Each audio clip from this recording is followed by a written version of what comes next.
It's Join the Aisle with me, Charles Gross, and Leslie Hoban Blake. Tonight, reviews of The Best Man, Evita, and Death of a Salesman. Ladies and gentlemen, welcome to Two on the Aisle. Good evening, I am Charles Gross. And I'm the aforementioned Leslie Hoban Blake. Yes, our Drama Desk Vice President. Thank you. And in a few weeks, the Drama Desk will be voting, will be handing out its awards for the year. Nominations come out next Friday. Okay, we're very excited about that. Tonight, we have a special treat for you. We have a special guest critic. Now, this nice lady, for a charity auction for Hoban, offered a critic's job on Two on the Aisle. The winner got a free ticket to a show and the opportunity to come on with Leslie and me to talk about it. So here is our guest critic for the evening, Miss Cathy Svacina. Welcome, Cathy. Hello, Welcome. Charles. Welcome. I was totally surprised when I got notice that I had won. Well, we're so pleased that you are a winner. Right. Thank you. And Leslie, actually, you have a television show of your own. Well, it's not mine. It's in Kansas City, Cinema KC. Mm-hmm.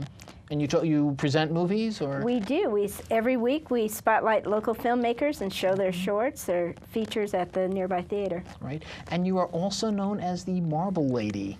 I am. And why is that? I teach marbles all over the world. And what do you teach? I mean, is it the game, how to win a bunch of them, the game, or how different to types? play? We have an international championship that we help and referee with, a national adult championship. I do presentations at schools, shoot marbles, not drugs. But what Cathy isn't saying is that she's actually herself the first female champion marble. I was the first one to make the American team, but I barely made it. I was 7 out of 7, so. But we won the world championship that year. Speaking of championships. Yes. Now talk about your dream team cast. I just want to read over. I don't think I've ever seen this many big names in a cast before. Stellar. James Earl Jones, John Larroquette, Candice Bergen, Eric McCormack, Kerry Butler from Xanadu, and I think more recently from Catch Me If You Can, Jefferson Mays, Michael McKean, Angela Lansbury. I was wondering when you were going to get to her, yes. Angela Lansbury is in this revival of Gore Vidal's The Best Man.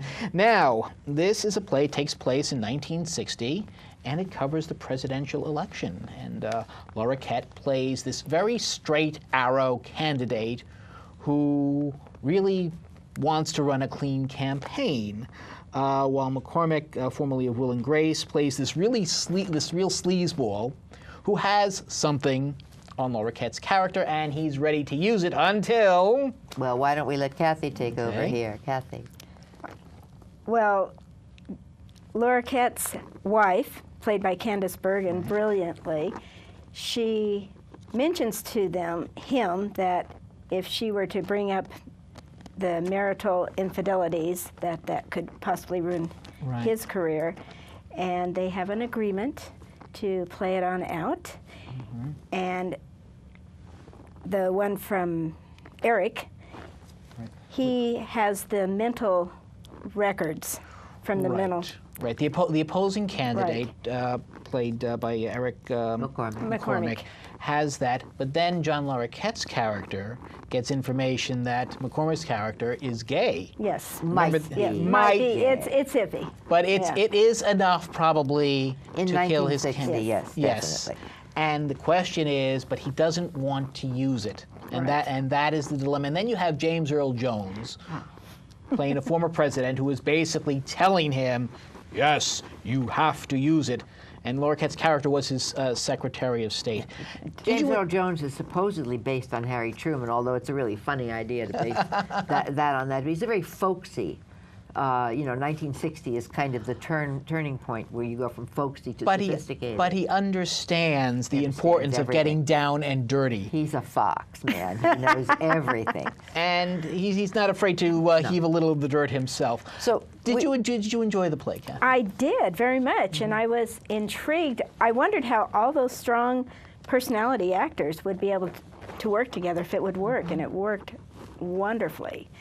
I thought I loved Candice Bergen. She's always played strong parts, but in this one, there were a few times that you could see the vulnerable side of her character, and it was very touching the way that they did that. The set, I thought, was great, the way that worked with the doors closed open and on either Well, side. also the two revolves, The so that revolves. you could go from scene to scene Yes. without any. I saw that in Chinglish. Remember, it was really wonderful to do that. Right, right. But and then of course Angela Lansbury, Oh. who plays the southern, Right. the leader of the Southern Ladies, and a very, a very small important role, by character. the way. Comparatively speaking, but what we were talking before about the fact that they revolved and the fact that there were no real walls meant that people could be in scenes when they weren't in scenes. So you could see a lot of Candice Bergen, even though she wasn't necessarily Right. at that moment doing anything. But Kerry Butler, of course, I thought just chewed the scenery and as the As the did James evil Earl Jones. wife. Yes, So did James. yes, but as the evil wife, that's a thing that Kerry hasn't had a chance to do before. James can do anything, we know that. Right. But Well, we I still remember her from Xanadu, and she was just so nice. But that's the flip side. She gets to play nice for the audience, and then she gets to play the real down and dirty, when the doors are closed. What I Right. really liked was the first time James Earl Jones spoke, just his voice, the audience just couldn't contain. They clapped, and it was just wonderful to hear that voice. I will tell you, my feeling was, I'm amazed to find a play that is so relevant and yet so dated at the true. same time. I want to say something about, this was produced by Jeffrey Richards. Yes. And it's Jeffrey Richards, it's his second time producing Right. a revival of this play. This time, in a fairly recent period. within 10 years. And Jeffrey, this time you got it right.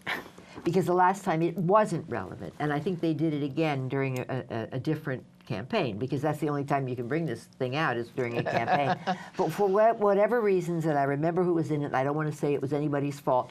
So just the idea that it did not have the kind of relevance and superb, because it's the same number of characters, that nothing has changed. And, yeah, it's the same Except play. it's this cast and this director, who is the director of this. I'm going to have to look. I'm sorry, I should know that on the tip Michael of my- Wilson. Michael Wilson, who of course did the Orphan Cycle. He did 9 plays by. Oh dear God, I'm going to forget that too. Anyway, he did 9 plays and made them all work together, and so he's a marvelous director. I will tell you, though, my feeling is this play, this is certainly a superior production. I agree with you there. I will say it still felt very dated to me. I'm thinking, well, maybe the fact that a person had a nervous breakdown might be a thing. Maybe the fact that he's gay might still be a problem in this day and age, but certainly not the way it would be in the 60s. And so we've and the idea that a candidate would actually have this, someone who had been a Secretary of State, so he knows that it's a nasty, nasty world out there. I mean, Larroquette's character was James Earl Jones's character, Secretary of State. They worked together. I mean, this guy's not a babe in the woods. And just the fact that he would have this and not use it when someone is doing the same thing to him strikes to me a very false note. And I'm wondering, are these really still big issues? And yes, you're telling me it's the 1960s, but if so, how did we ever get a black president back then? Well, Even though James Earl Jones is so good in the role, it's Obviously, you're not supposed to know that. You're supposed you're not to supposed pretend to he know that wasn't James Earl Jones is black. You're just not supposed to. Okay. This is colorblind casting. You Yes. don't deal with that. I see. But I will say something. I mean, right now we're dealing with Mitt Romney's wife, for heaven's sake, so that you can't say anything bad about her. You can't say she didn't have a job for fear that it's going to hurt her feelings. This is 2012, the last time I looked, so you can't say that there's any difference. It's down and dirty, and it's politics, and anything goes. And I'm sorry. I thought they caught that flavor very well. To an extent. To an extent. How many playbills are you gonna give I this find baby? I'm going to give it 3, I think. Now, you may not know how we do this, but we give numbers of playbills up to 5.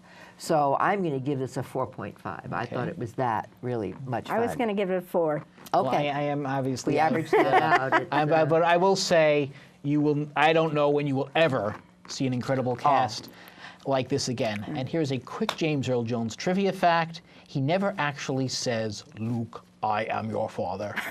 The actual dialogue was Luke says, "You killed my father," and he says, "No, I am your father." I see. That really that's really relevant. Speaking of relevance, that's really relevant. Well, it's James Earl Jones. I know. Was I know. the voice I of know. Darth Vader. I do Okay. know that. Kathy, we thank you very You're much. so welcome. much. Being It's on been a On the Aisle, pleasure. and it's wonderful having you. Thank you very much. It's wonderful to be here. Okay.